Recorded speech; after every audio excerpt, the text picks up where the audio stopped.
प्रस्तावः कमलाम्बिके नवावरणध्यानकीर्तनं तोडिरागः संबोधना विभक्तिः च।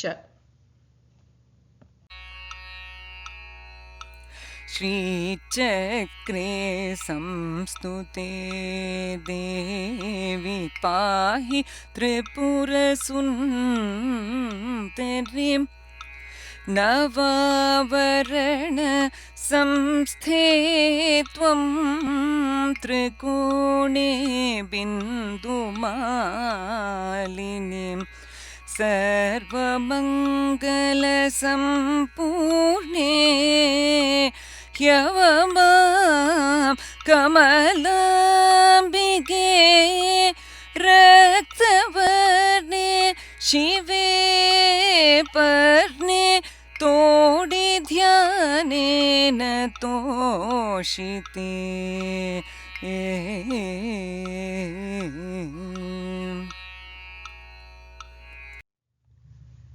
कमलाम्बा संरक्षतु मां प्रथमावरणम् आनन्दभैरवीरागः प्रथमा विभक्तिः त्रैलोक्यमोहनचक्रं प्रकटयोगिनी। त्रैलोक्यमोहने चक्रे सुस्था प्रकटयोगिनी नित्यकामेश्वरी पातु कमलाम्बातलोदरी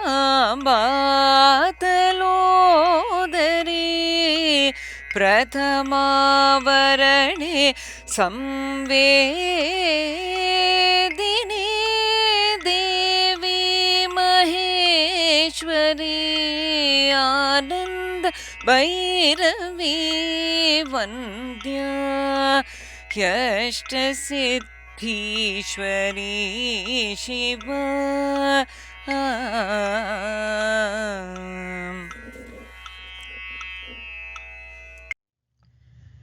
कमलाम्बां भजरे द्वितीयम् आवरणं कल्याणीरागः द्वितीया विभक्तिः सर्वाशापरिपूरकं चक्रं गुप्तयोगिनी।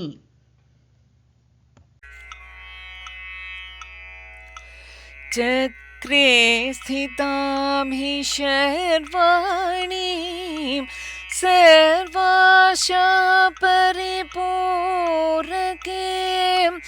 हंसिनीं नित्यकल्याणीं भजे हम गुप्तयोगिनीं द्वितीयावरणे वन्दे कमलाम्बां निरञ्जनां षोडशाकर्षणीयुक्तां निजसौख्यप्रदायिनीं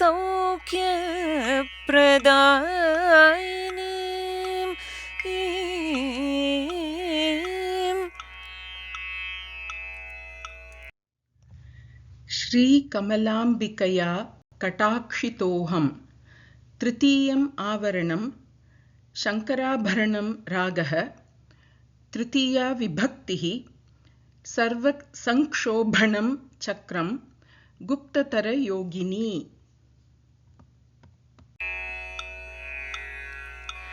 सर्वसंक्षोभणे चक्रे तृतीयावरणेऽपि च शङ्कराभरणस्तुत्या पूज्यया कमलाम्बया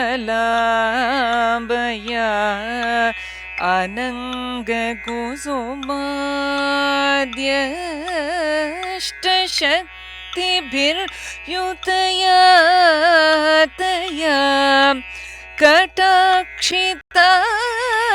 योगिन्या सुगुप्तधरया श्रिया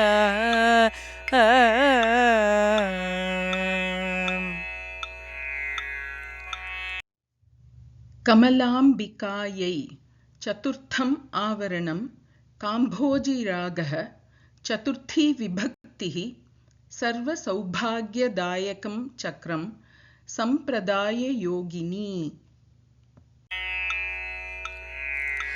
चतुर्थावरणास्थायी मनुकोणसुकीर्तये सुसम्प्रदाययोगिन्ये कामेश्वर्यै नमो नमः।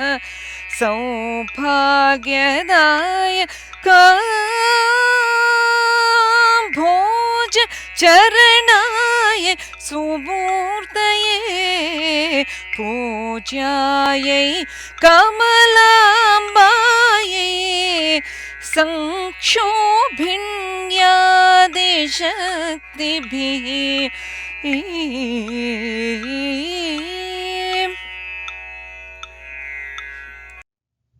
श्रीकमलाम्बायाः परं नहि रे रे। पञ्चमम् आवरणं भैरवीरागः पञ्चमी विभक्तिः सर्वार्थसाधकं चक्रं कुलोत्तीर्णयोगिनी। सर्वार्थसाधकं चक्रं सर्वसिद्धिप्रदादयः ताः कुलोत्तीर्णयोगिन्यो यस्यास्तु दशशक्तयः पञ्चमावरणस्थाया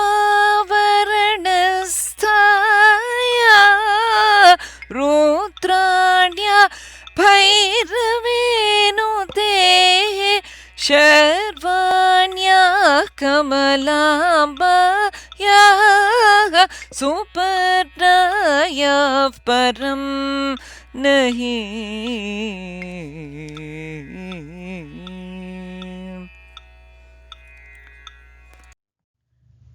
कमलाम्बिकायास्तव भक्तोऽहं षष्ठम् आवरणं पुन्नागवरालीरागः षष्ठी विभक्तिः सर्वरक्षाकरं चक्रं निगर्भयोगिनी। सुपुन्नागवराल्याया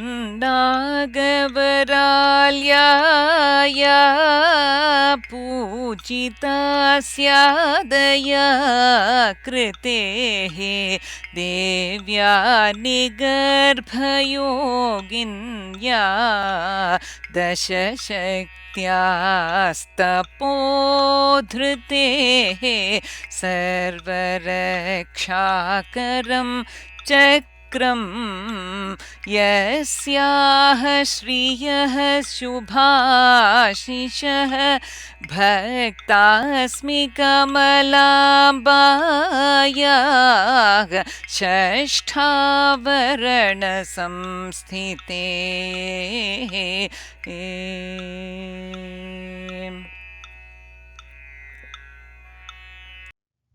श्रीकमलाम्बिकायां भक्तिं करोमि।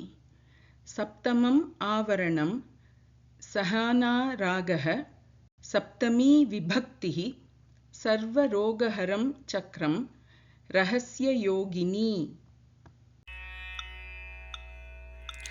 अष्टशक्तियुताया हि सप्तमावरणे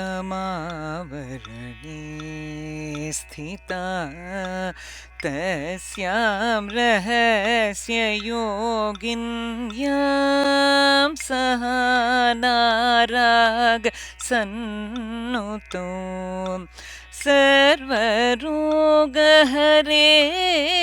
चक्रे स्थितायां ह्रीं सुसंपदि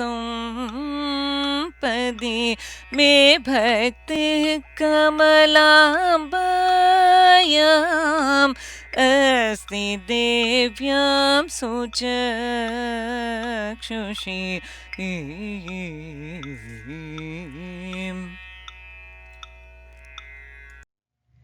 श्रीकमलाम्बिके वाव अष्टमम् आवरणं घण्टारागः सम्बोधना विभक्तिः सर्वसिद्धिप्रदं चक्रम् अतिरहस्य योगिनी।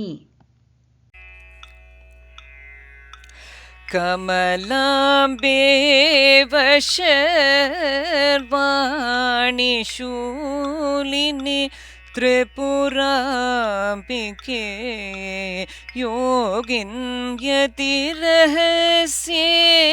त्वं सुघण्टारागघोषिते त्रिकोणनिलये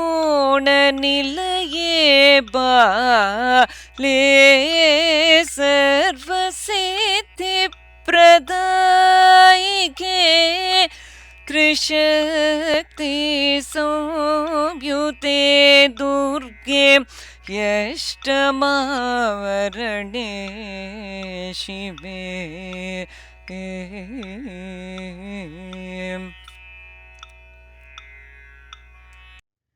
श्रीकमलाम्बा जयति नवमम् आवरणम् आहिरिरागः सर्वाः विभक्तयः सर्वानन्दमयं चक्रम्। चिन्मात्रे त्रिपुरेशी त्वं त्वामाहिरिनुतां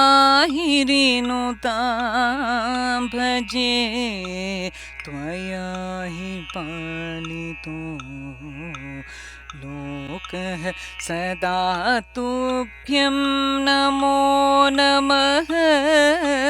त्वज्जातं सकलं चक्रं सर्वानन्दमयं हि ते त्वयि लीया च मे चित्तं नवमावरणे शिवे।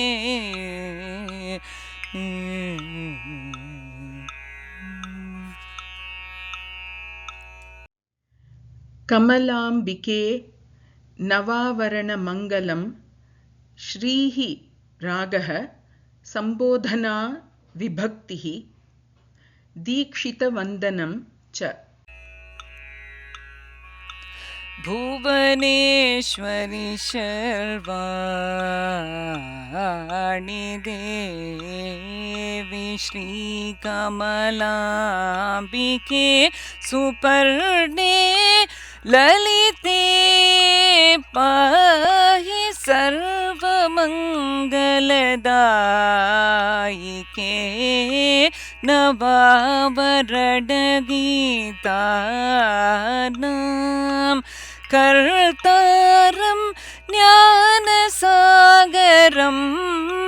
दीक्षितं तमहं वन्दे तिरुवारूर्निवासिनं